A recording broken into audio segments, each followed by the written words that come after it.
for Wednesday, Wednesday, April 28th to order. And we are still conducting these meetings virtually based on Governor Wall's Peacetime Emergency Executive Order 20-01 in response to COVID-19. And it's not practical or prudent to conduct them in person. Accordingly, committee members will participate in this meeting via telephone or video conference. The meeting will be conducted under Minnesota Statute Section 13D-2-021, the date and time that we've started. We encourage people to monitor the meeting remotely. If you have comments or questions, we encourage members of the public to email us at public.info@metc.state.mn.us, and we'll respond to your comments in a timely manner. We have a very full agenda today, so we will try to work our way through it as judiciously as possible. So with that, could we call the roll to see if we have quorum, please? Barber. Here. Gonzalez. Johnson. Here. Lee. Here. Lilligren. Muse. Here. Ferguson. Here. Thank you. Thank you. With that, are there any updates or changes to the agenda? No. All right, seeing none, we will move on to an approval of the minutes. Can we get a motion to approve the minutes? Johnson moves. Is Second by there a Barber. second? Moved by Johnson, seconded by Barber. Is there any discussion or comments on the minutes? All right, seeing none, can we call the roll, please? Barber. Aye. Johnson.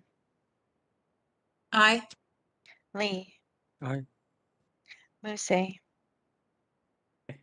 Aye. Ferguson. Aye. Thank you. Thank you. We have 3 business items on our agenda today. The first business item is business item 2021-96, the Masterson Personnel Temporary Staffing Services Contract Amendment. Todd? Yes, good afternoon, everybody. My name is Todd Rowley. I'm the Director of Talent Management in Human Resources. And I'm here today to authorize the Regional Administrator to enter into a contract amendment with Masterson Staffing Solutions for $720,000. This money will be replenishing money that was spent on temperature takers during the recent and continued pandemic. Our current solution is that the council has since procured automated kiosks that are administering temperatures at different locations throughout the area. So with that, I'll take any questions.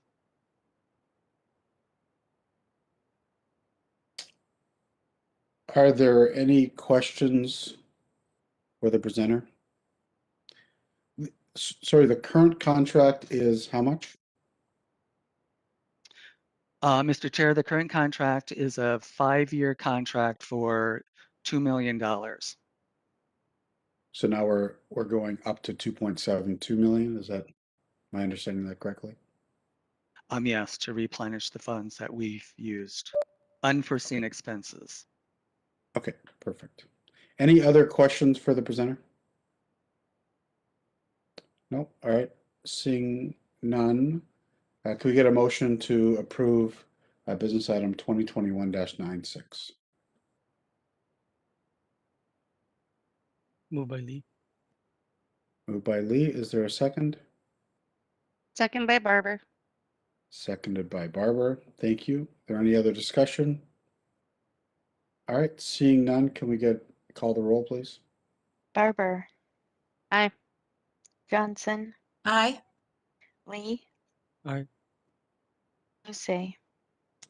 Aye. Ferguson. Aye. Thank you. Thank you. The motion carries. Thank you, Todd.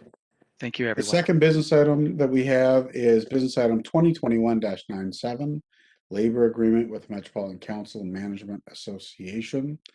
MANA. Marcy? Thank you, Mr. Chair and council members. Yes, MANA or MANA is a group of supervisors and managers, approximately 110 employees who work for regional administration, environmental services, community development, MTS, essentially all of our non-transit employees in those job classes. Their agreement expired on December 31st, 2020. We reached a tentative agreement with them on March 30th, and the membership ratified their agreement on April 19, 2021. The major economic components of the agreement are the pattern that we've established with our other groups in this compensation structure. It's a 2% general increase in year one, a 2% general increase in year two, and a 2.5% general increase in year three. It also includes a 1.5% performance pool for all employees that are in the performance part of the pay range.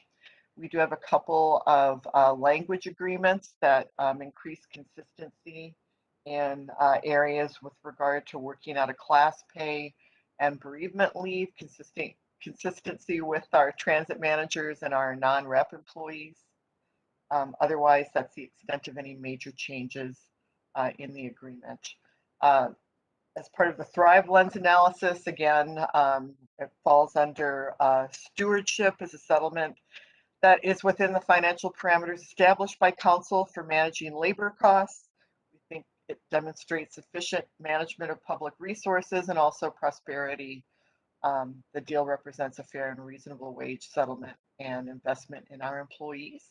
The proposed action today is authorization for the regional administrator to enter into a labor agreement with MANA effective January 1st, 2021 through December 31st, 2023. Take any questions the group might have. Yeah, thank you. Are there any questions for the presenter on business item 2021-97?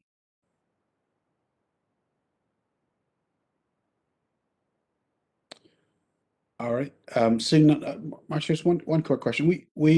So if we sign it now and people get a raise, we go back to January 1st and they just get a raise effective January 1st, if that's the effective date of the agreement? Yes, Mr. Chair and council members, it varies a little bit contract to contract, but most of our groups, we actually start the pay increases on the first day of the first pay period after the first of the year. And I think that for 2021, I think that's around January 9th, something like that. So they will get retro pay, all of our groups that have these previously effective contract dates. Okay, perfect. Thank you. Any other questions? Can I get a motion to approve business item 2021-97? Johnson moves. Moved by Johnson. Is there a second? Second by Lee. Moved by Johnson, seconded by Lee. Is there any other discussion? All right, seeing none, can we call the roll? Barber. Aye. Johnson. Aye. Lee. Aye. Musse. Aye. Ferguson. Aye. Thank you. Thank you. The motion carries. Our third business item that we have is business item 2021-101, ratification of emergency declaration number 65 for the purchase of COVID-19 tests. Phil? Yeah, thank you, Mr. Chair. Good afternoon. Good afternoon, committee members. Phil Walljasper, the Acting Deputy Regional Administrator.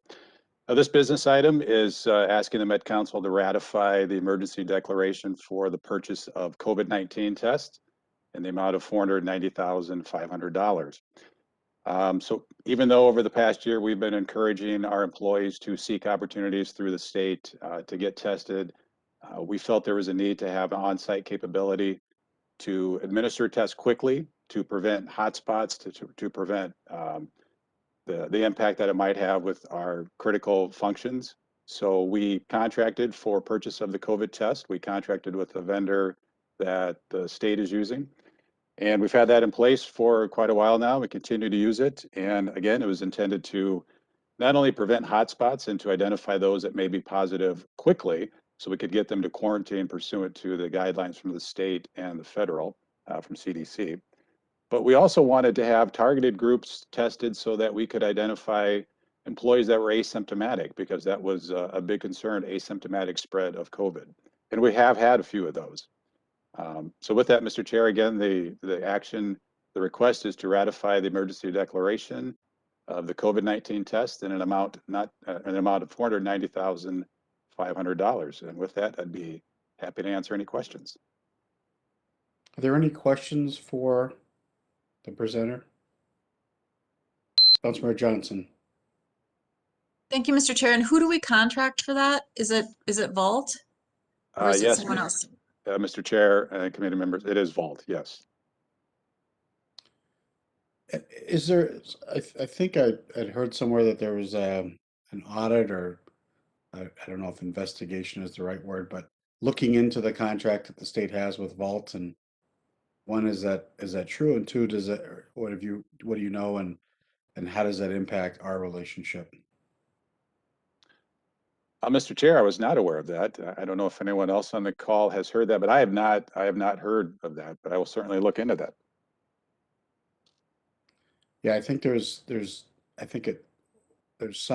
committee that's investigating it anyways, just because there were some questions as to, there was another provider that was available that at a significantly lower price that we didn't use as a state, a local provider too, not an outside provider.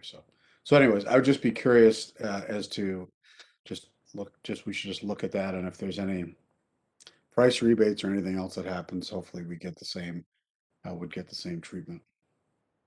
Yes, Mr. Chair, I will do that. I'll look into that. Are there any other questions for the presenter? All right, seeing none, can we get a motion to approve business item 2021-101? Mr. Chair, this is Ann Bloodhart, General Counsel, jumping in here. It looks like the business item was supposed to have an attachment to it, the actual emergency declaration. I'm not seeing it on the online version, so I'm wanting to make sure that the council members have all been provided with that attachment and have seen it, so that when it goes to the council, it includes that attachment. Was that emailed out to people? So is it on the link in the business item? Mr. Chair and committee members, I see that Jody is on with procurement. I'm not sure if she has any response for that, but I'm not quite sure how that was provided. But Jody, if you have anything to add with that. Typically, the ratifications for the emergency declaration are provided to the council members, so I can go out and grab it and send it to Lori to make sure that you all have that at your disposal to review today. So General Counsel, do we need to wait? Well, if somebody had it to pull up right now, just to make sure all of the council members have seen it, the business item does refer to the attached emergency declaration. So I think it would be appropriate if you all at least seen it. I have not, so I'm afraid I can't vouch for it, but if Jody was able to pull it up and share it with you, or Mary, if you have other thoughts on that. Mr. Chair and council members, I would recommend that we wait if it's not available for you to view now. We can bring Okay. it back to the next meeting. Mr. Okay. Chair, Councilmember Johnson. let me see what item we're on here. Would it be, I mean, I don't know how fast it takes for people to get that document to us, whether a screen share or a link that we could just flip into our emails. We could just postpone this item to the end of the agenda too, if that helps. Otherwise, yeah, we can bring it back another time. And I'm seeing Jody Jacoby says she can get it in a few minutes, so Okay. we can take no action and bring this back up later on the agenda without objection. That makes sense. Okay, is there any objections to doing that? All right, seeing none, we will table that until later in the agenda. Our first information item that we have is our bonding results for the parks and wastewater refunding. Thank you, Mr. Chair. Good afternoon, council members. This is Mark Thompson, Senior Manager of Treasury, and I'm here to update you on our recent bond sale. As you might recall, we sold bonds on 2 different dates in April. We sold some grant anticipation notes for the Southwest Light Rail project, which you heard the results for on your last meeting. Then this past week, on the last Wednesday, we sold the remaining pieces of our bonding. We sold 2 different parks bond series, about $3 million each. That was new debt. And we also sold a $101 million refunding issue for environmental services. And all these bonds that we sold this past week carried our AAA rating from both Moody's and Standard Poor's. It was another good sale date. We continue to take advantage of very low interest rates. All the bond sales occurred within the parameters that were approved by the council. Just a quick recap, we sold 2 different series of park bonds. There was a taxable series and a tax exempt series. Both of these were short 4-year bonds, about $3 million each. And the taxable bonds sold at an interest rate of 0.61%. That was below the expectations of our financial advisor. We were expecting just slightly higher at 0.66%. So that was a great sale. We also sold $3 million of some tax exempt park bonds. Those came at an interest rate of 0.27%. So extremely low. And that was well below our expectations. We were looking at about 0.5%. So these came well below our expectations. And then the big one, we sold 101 million actually of refunding bonds for environmental services. We refinanced 3 outstanding wastewater bonds from 2012 and 14. We had a very competitive sale. There was 7 bidders. The interest rate on the new refunding bonds came at 1.41%. And these are longer bonds that go out to 2034, but this came very close to our expectations. We were looking at a 139, so they came at a 141. So right on top of where we were expecting them to come. The best thing about the refunding is the savings that we realized over the course of the remaining term of the bonds. This refunding will generate 11.8 million in debt service costs. So that's a huge number. That'll be realized over the term. The average savings is a little over $1 million a year. So that's all good news. Another great sale. So I just wanted to update you on those results, and happy to answer any questions you have. So I think I know the answer to this, but are there any opportunities to fund things, or, as we look out the next 6 to 12 months sooner than we might otherwise would, to be sure that we can take advantage of the low interest rates that are available? Well, we don't have any plans to do that. We've got the funding we need in place right now. There's maybe some opportunities early next spring to look at some more refundings. We've got some more bonds that might be callable or are callable in March. So if interest rates stay low, we'll be able to take advantage of those refunding opportunities. But we don't have any plans to issue any more debt over this year. Okay. Thank you. Are there any other questions for Mark? All right. Seeing none, thank you. Great results. Keep up the good work. I think one of the things that somewhat goes unsaid, but to get those great rates, we have to maintain our stellar credit ratings, and Mark and Marie and the whole team do a great job of providing the rating agencies with the information they need and the presentations that they need to see to be able to keep those ratings at the levels that we'd like to see them at. So thank you, and keep up the good work. Thank you, Mr. Chair. Our second information item that we have is the 2020 Workforce and Affirmative Action Plan reports.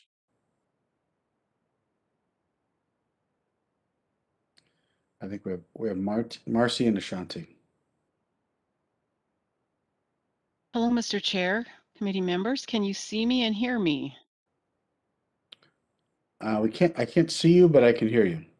Okay. There's a red cover or something over your camera.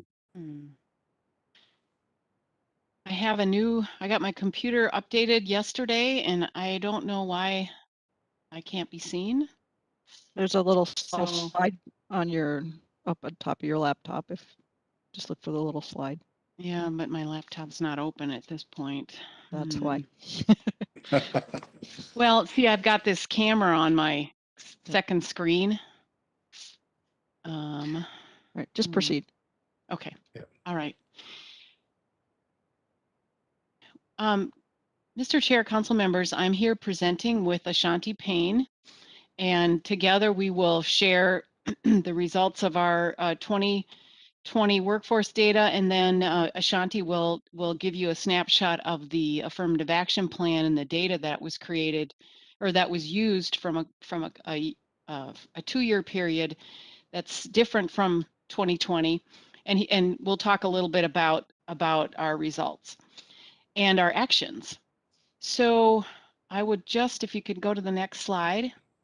So this is for the time period of the calendar year of 2020.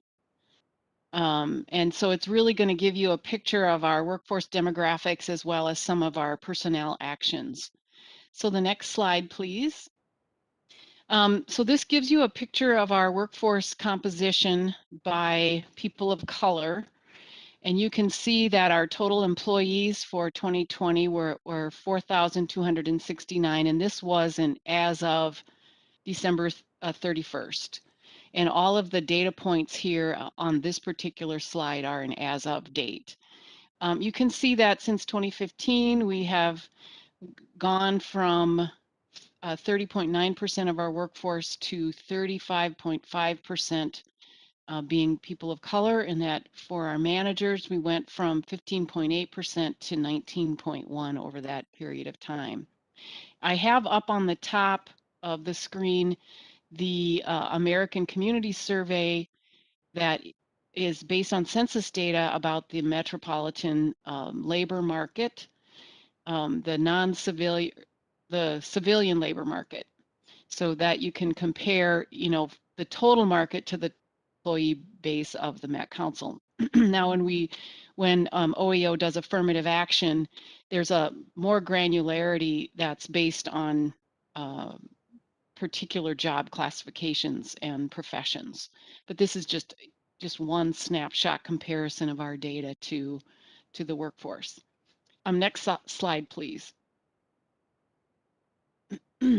This slide shows the race and ethnicity by key division at the council, and I pulled back stats from 2014 just to give another look at the movement by division. And so you can see employees of color and managers of color and the percentages of the workforce compared to those years. And you can see that there were increases in all areas over those years, some pretty significant. All right, next slide, please. This particular slide takes the race, ethnicity, and disability of our workforce and compares it to 2015, and then also compares to the metro workforce for each of those race ethnicities. And then you can see that, areas where that are green compare favorably to the metro workforce, and the areas that are pink or yellow or pink or reddish are the ones that compare not so favorably. I will say too that always with the disability information, that is a self-report data point, and we believe that the data point is underrepresents disabled in our workforce, primarily because of the number of people who are in the disability management process with our occupational health unit. Next slide, please. We're moving into workforce composition by gender, and this gives you a feel for, over the years, our change in percentage for women in our organization.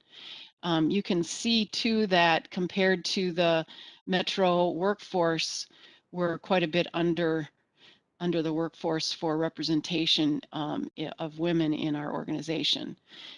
When you look at some of the more operational professions, we don't compare quite as unfavorably. For example, if you take a look at transportation and type professions, or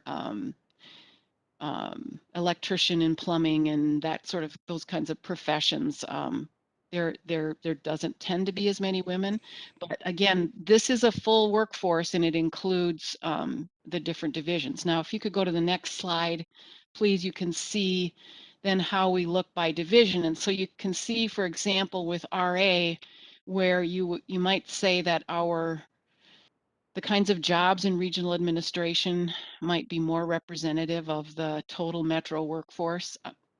We do better there, but you can see that in ES and Metro Transit that we are underutilized there for women. All right, next slide, please. Vacancies filled. So this is how are we filling vacancies that happen at the Met Council. We do, by the way, fill some of these vacancies with internal applicants, but not all by any means. So this gives you a feel for the 358 vacancies that we filled in 2020, far down from years past, as you can imagine why. COVID certainly impacted us there. Of those vacancies filled, 49% were women and 28% were people of color. 135 of those vacancies were filled internally. Next slide, please. This one talks about more specifically the management vacancies filled and how those were filled. So we had in 2020 42 management vacancies. And 35% of those vacancies were filled with women. That compares to the women in our workforce of 25%. Right now, those vacancies weren't filled just internally, but I wanted to give a benchmark comparison. And then for people of color, our vacancies were filled at 31% of the vacancies, management vacancies, were filled with people of color. When you compare that to our current workforce demographic of 35.5, we're not matching our workforce. Now, again, not all of those vacancies were filled internally, but what we do want to try to do is match our workforce at least, with those, or to better it. And then next slide, please. We want to take a look at separations at the council, and we had a total of 385 separations in 2020, which was down from 514 the year before. Those numbers aren't on this particular slide, but I thought I would, so you can see that we had, quite a bit less in terms of total numbers, but the 40% of our separations were retirements, 154 retirements, and 39.5% were voluntary separations. That was 46, and 20.5% of our separations were involuntary. That was 23. So our turnover was the lowest it's been in several years. But again, I think you can say that that's also because of COVID, people not necessarily wanting to jump off during that uncertain time. However, people were interested in retiring at a greater rate than we had anticipated. If you go to the next slide, please, you'll see that our this would be really taking a more granular look based on by division about our taking out the separations that were voluntary or involuntary. So that totaled 69. About almost 30% of those separations were women, while only 25% of our workforce was women. And then of those separations, 129 separations were people of color, and 55.8% compared to only 35.5% people of color in the workforce. So what we're seeing here is quite a swing in, but now I'm looking at this number and I think that number of people of color separations is not correct, because we didn't have 129. Yeah, I'm just realizing that number is not correct, so I'll have to come back with an updated number. Sorry about that. Okay, so those are the slides that I have for you. That just gives you a snapshot. Now we do have a very lengthy report that is posted on MetNet. And there's a lot more narrative there. There's a lot more data there. It talks talks about everything from training and development to our benefits package, to our Fit for Life programming, our workforce development efforts.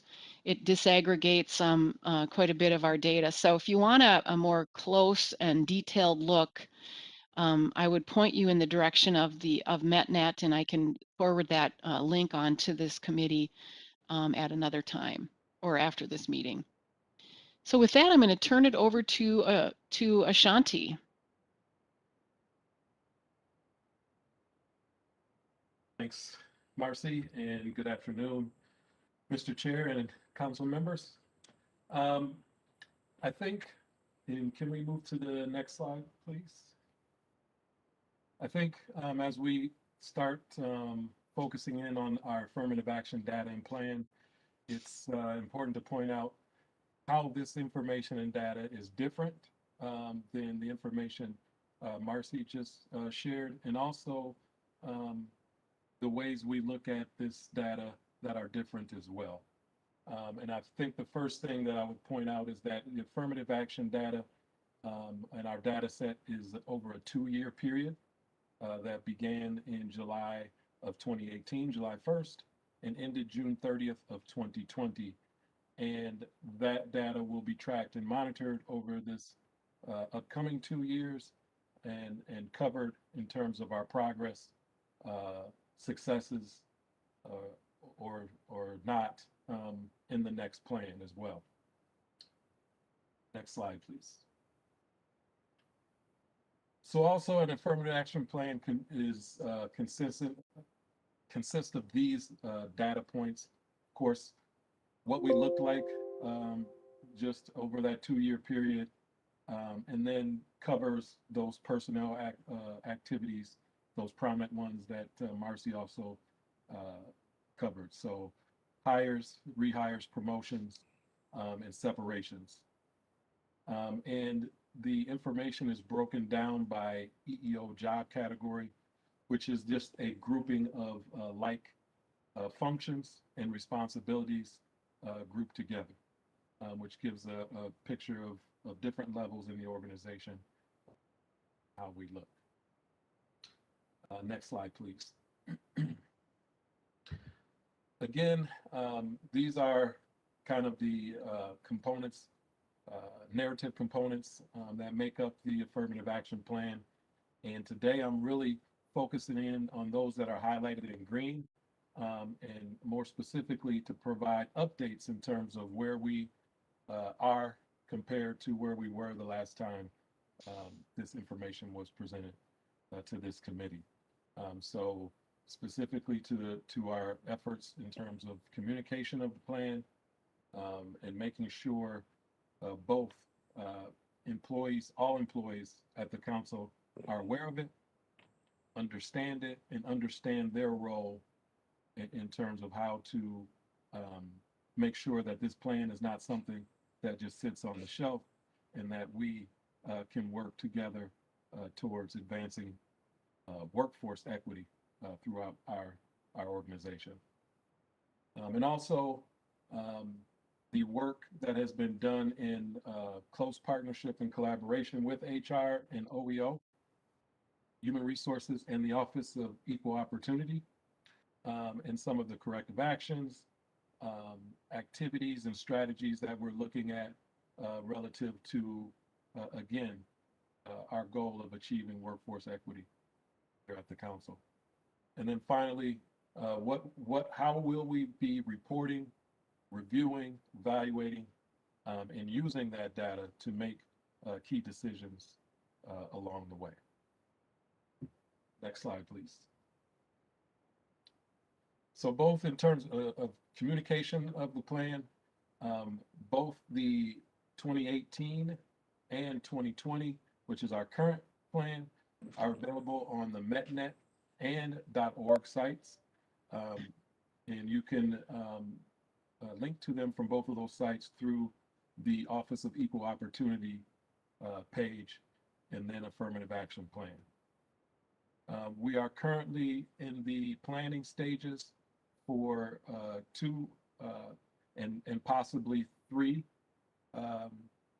based on the last meeting that we just had, possibly 3 sessions, because we want to make sure that folks that work 3rd shift or that are in the plants and some of our operators can have the opportunity, as well as record those sessions so that they're available if they were not able to attend one of the live information sessions.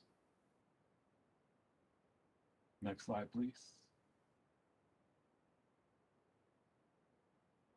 So I discussed a little bit, and we will talk specifically about some of those that we have identified, discussed in terms of strategies, best practices, and corrective actions.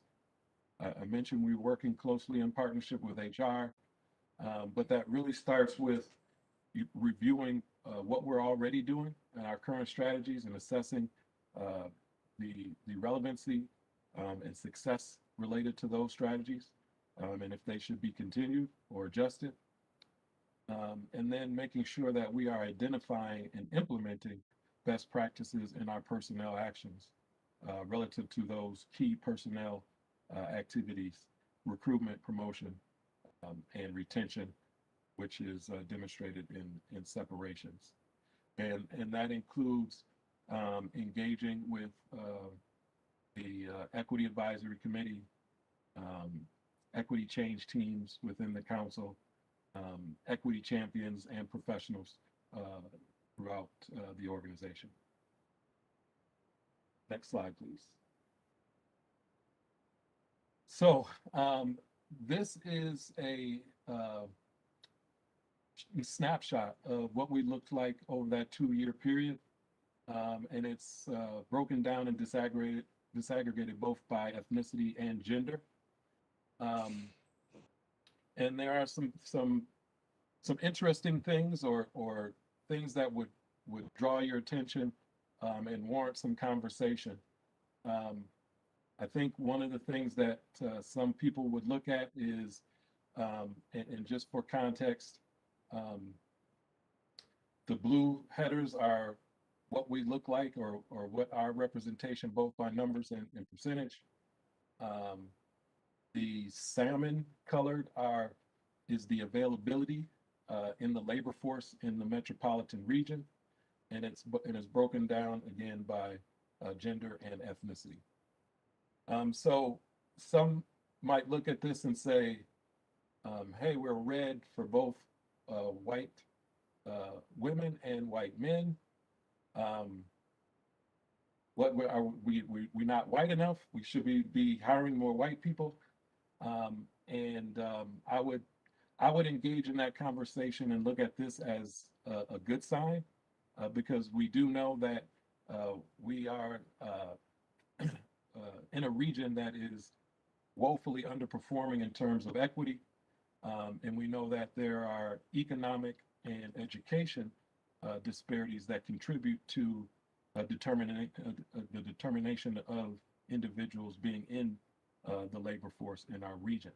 So I would say that it's a good thing, and it does show a positive step towards reaching one of our goals, is being a leader, and that we aren't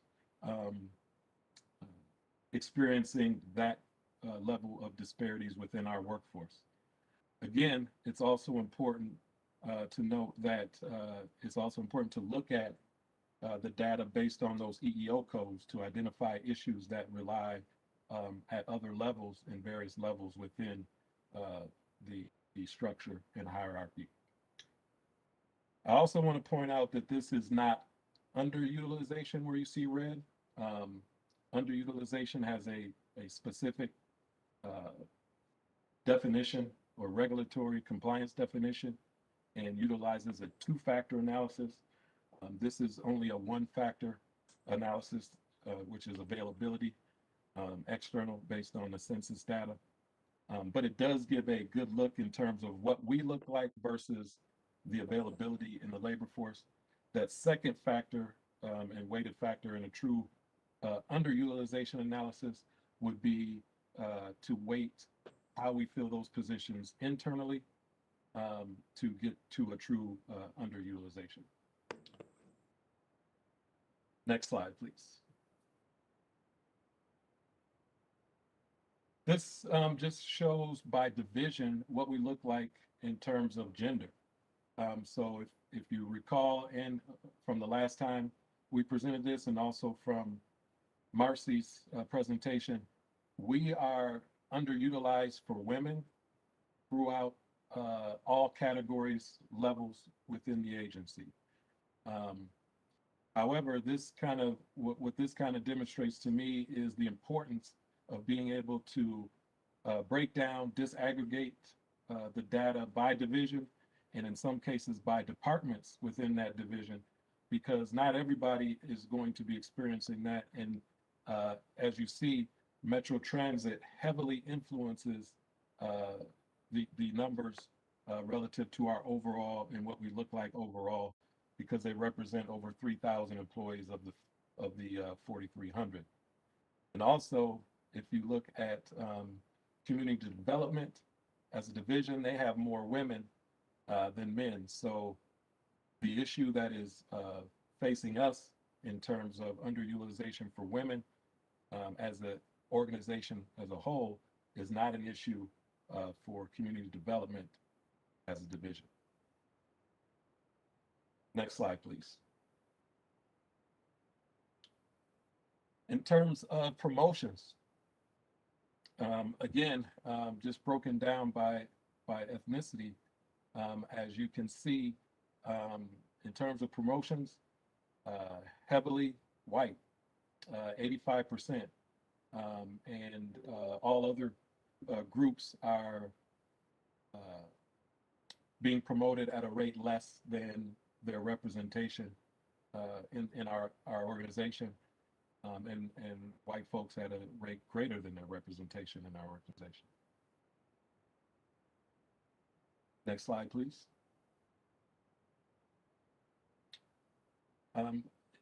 As well, as part of our affirmative action plan, we know that retention has to be a key focus of our strategies, corrective actions, and best practices, because people of color and women are leaving our organization at a rate higher than their representation in our organization. And so, again, with all of these numbers and statistics, I think the important thing is that we can all draw conclusions, but it's important that we can start the conversation and have the data to have good conversations and dig into the questions of why are we seeing this, what can we do, and what are the best practices. So it's the beginning of the conversation, and I think that's the important thing, and to be able to sit down with each division and where it's appropriate, departments, to have specific conversations and develop specific strategies to address what we're seeing. Next slide, please. So the last part of this, or one of the most important parts of this, is how do we, how can we be transparent about both where we are, where we're going, and what our goals are, and making sure that we can establish good dashboard data. Some of the slides and graphics that we've shown are those that are being recommended for dashboard data.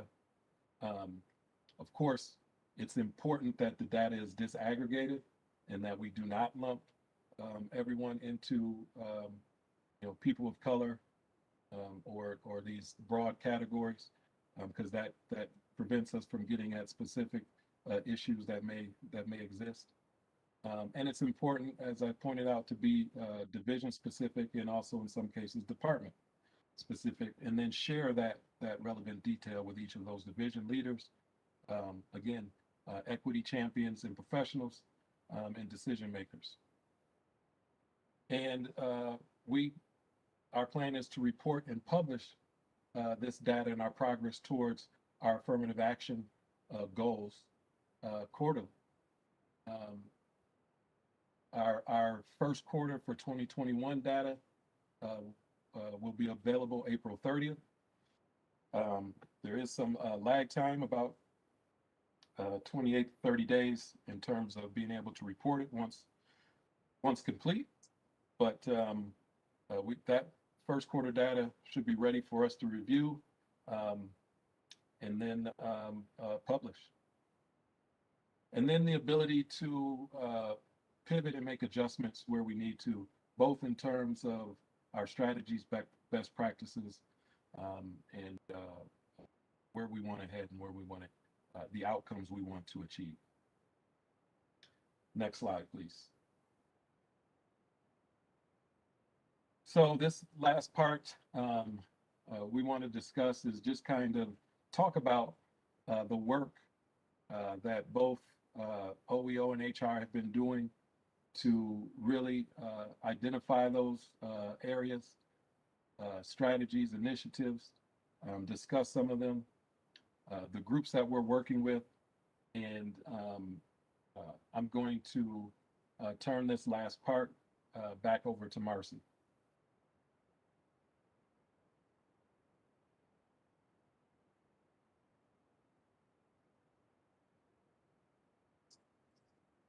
Marcy, you are on mute if you're talking. Next slide, please. So Ashanti and I are working with our colleagues in Human Resources and OEO to put some very detailed action plans together to address the particular needs that we have by all of the OEO, the EO codes for our employees and in the divisions in which they work. Now, it's probably a spreadsheet of about 15 pages, and which is way more than you want to see here, but we thought we would just present some of the key action items that we'll be taking and have begun to take already. As you know, Ashanti and I, between the two data sets, we have some work to do to coordinate those data sets. From a historic standpoint, and then also from a strictly what are we doing in the recent past to make changes, and that those data, a lot of that data is going to be more of a lagging indicator of our success.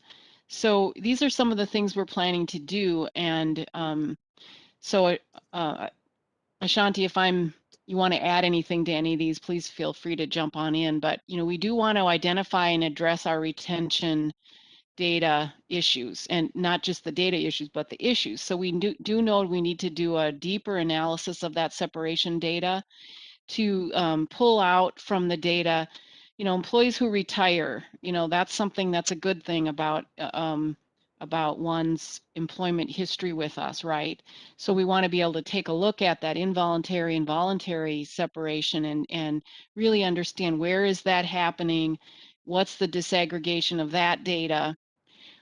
So I think that once we have a little closer look at that, and the other thing too we want to do is improve our leaving service form so that we have better information about why people are leaving. We also will be redoing our engagement survey this year in 2020. And we are working on strategies to get more exit surveys completed by employees who leave. And then we also want to be doing a more proactive activity, which is to do stay interviews, to provide a tool for managers to be checking in with their employees who are still here to kind of understand how they're doing and what they're thinking about their careers. From a recruitment standpoint, we are working in human resources to improve our candidate sourcing. And one very interesting idea that we have is to put together a recruitment scorecard to actually evaluate every recruitment, every open requisition, and what the hiring manager and the HR person did together to build and support equity at every stage of that recruitment. So we'll begin to see how are we actually implementing the steps, the actions that help us to get a diverse candidate hired in the end. Other things that we're looking at is hiring outreach, recruitment and internships for people with various abilities. And for example, our talent management group is partnering with Guthrie Baird to look at an internship program that would be geared towards people with differing abilities. We've got some other ideas there as well.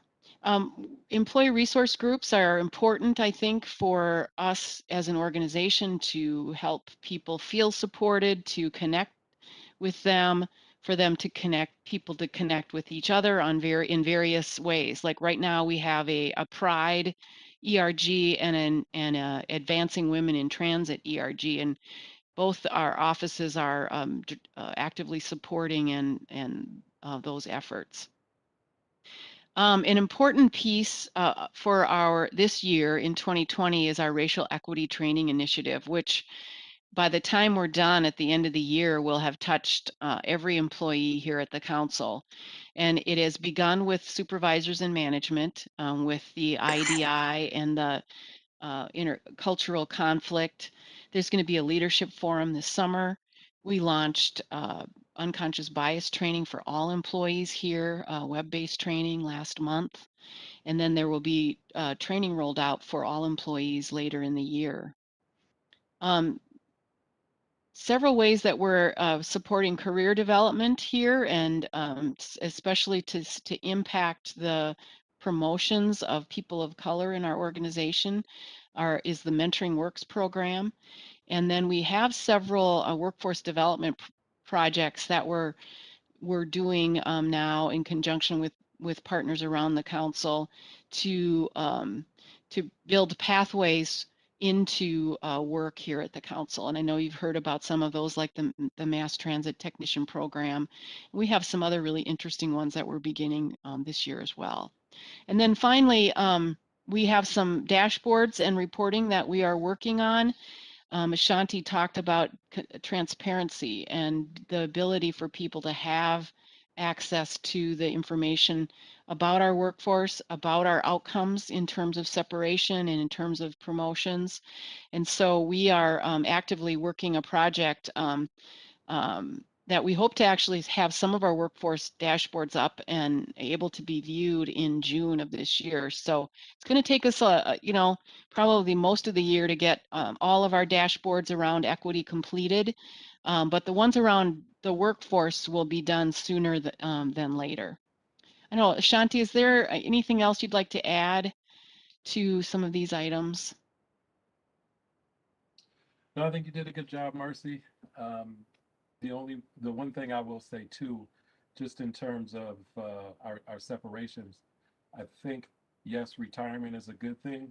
And I think it's also a good indicator that if the pool of individuals that are retiring is more diverse, then that's a good sign that we're also relative to retention, and that people of color and women are also staying long enough to retire. So I just wanted to point that out too as something that's both relative to our retention efforts and something that we want to monitor. Yeah, and I'll add to that too, in that I think I'm very excited about the dashboards that we'll be creating, because they're really going to give all of us more access to disaggregated data points. Right now, it's such a manual process, and it can be difficult to get at particular points that you really want to dig into. And so I'm very excited about this, and I think you will be too, to see, you know, the kind of information we'll have at our fingertips, and then therefore the ability to measure progress in any of our initiatives.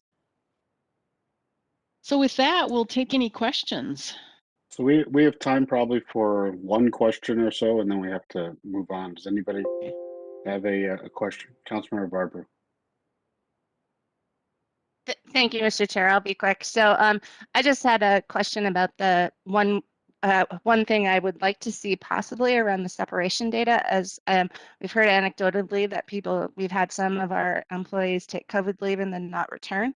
And I would be really interested to see what that separation data looks like and have that data disaggregated too, to see if it's disproportionate in any way. I think that could be really reflective. And even as we start to rebuilding back some of our workforce as more and more transit comes online, we can make sure that we're keeping that in consideration as we're building that workforce back. Great.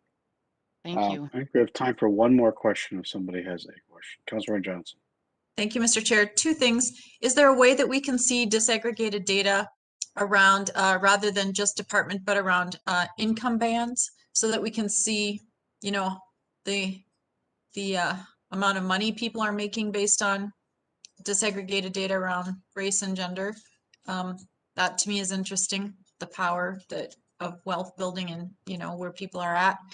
And secondly, will this presentation be given to the Equity Advisory Committee? I just started my role and had my first meeting last night as the liaison to this group, and they were talking about this very thing. So whenever we have information around employment, and I'm also going to take a look at it when it comes to investing in women owned firms through our investments and BIPOC, I want to get that to that group as well. So I know it's important that we tap into them when we need their input, but just I think they would, if we haven't given them this type of information, they would greatly appreciate it if that would be okay.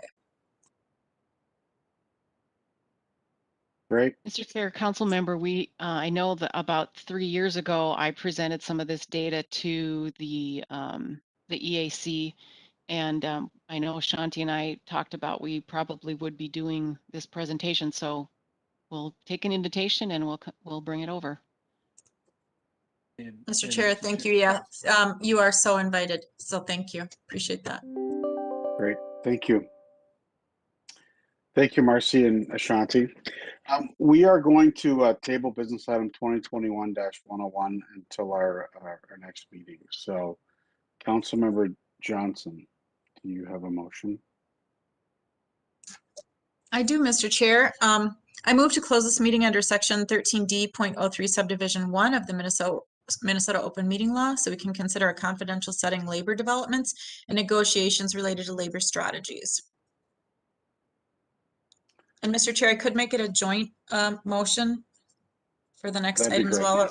Okay, and Mr. Chair, as part of that motion, I'd also move that this meeting be closed to the public pursuant to Minnesota Statute Section 13D.05 Subdivision 3B and applicable case law, so that the committee can discuss with our legal counsel in a confidential setting attorney-client privilege matters.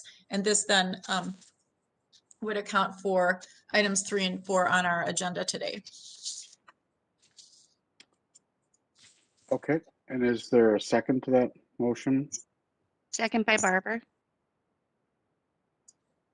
Seconded by Barber.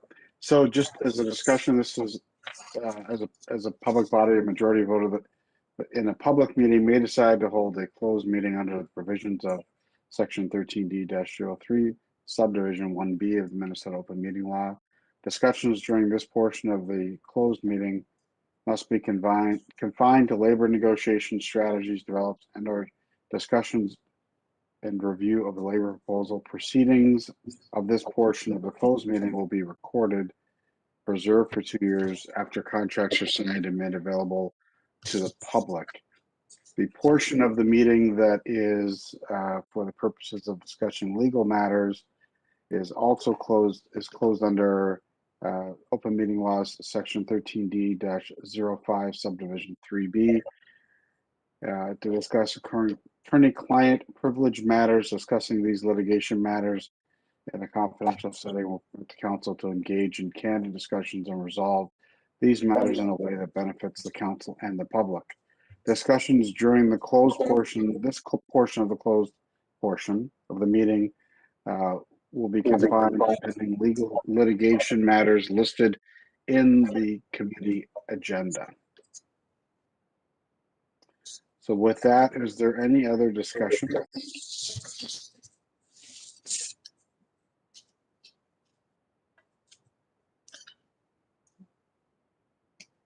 All right, seeing none, can we call the roll, please? Barber, Aye. Johnson, Aye. Lee, Aye. Muse, Aye. Ferguson. Aye. Thank you. Before we close the meeting to discuss labor strategies and pending litigation, I'd like to inform the members of the public who are monitoring this meeting for the record that the committee will adjourn immediately after the discussion of these two information items, and that the committee will not have any discussions or conduct any business after these two information items have been completed. For the record, please note that this meeting was closed as of Mr. Chair, point of order. 3. Yes. Point of order, Mr. Chair. We were going to bring back an item previously with more information coming from staff on the emergency order, and that was going to become part of late. Yeah, we're going to table that to our next meeting. Okay, thank you, Mr. Chair. So for the record, please note that the meeting was closed to the public at 3:04 p.m. on April 28th, 2021.